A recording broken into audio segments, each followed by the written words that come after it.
on Fox. Well, you may recall from your history books reading about the original Boston Tea Party and how it helped spark the American Revolution.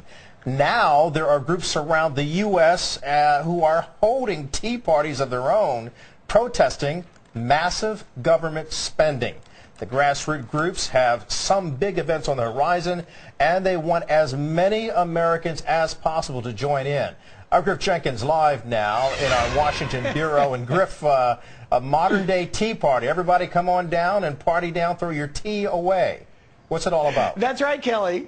Look, this is not the type of tea party I have with my daughter and her teddy bears. This is, as you said, historically, the spirit of those patriots in 1773. Now, last month, excuse me, there were several protests. They happen, you see them there, from California to Washington. Hundreds of people turned out, upset with what the government is doing with bailouts and enormous stimulus bills and the threat of more taxes. More than 20 states had these in about 40 cities, and this effort seems to be growing. It's getting very popular. There you see tea being dumped in the river of Missouri. Now, how they're doing it, it is grassroots. They're using websites that are serving as sort of an organizational portals. It's grassroots efforts from the reteaparty.com, taxdayparty.com, New American Party. Michelle Malkin's website has it, as well as Pajamas TV. So I decided to catch up with the founder of the reteaparty.com, Chad Peace, and here's what he had to say about this whole movement.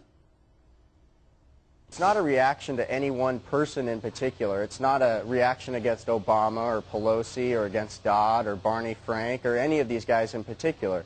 It's against the whole idea of Washington that they can take our money and solve our problems for us.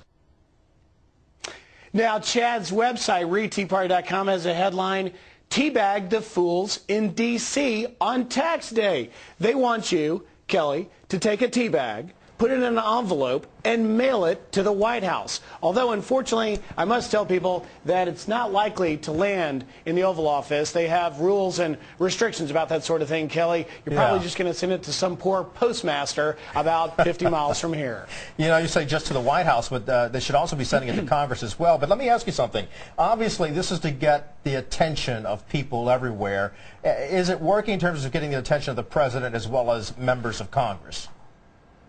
Well, I'm glad you asked that. I actually talked with Congressman Mike Pence. I said, I talked to him on the Hill yesterday and said, look, are the politicians going to listen? And he said, absolutely. You know, when the American public gets together and particularly organizes themselves upset about things that grab their hearts and minds like their pocketbooks, you bet people will listen on the Hill. And hopefully, Congressman Pence said, at the White House. Kelly?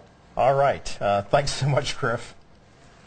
Thanks. I got my tea. See you guys later. All right. Tea time. Bye, Griff.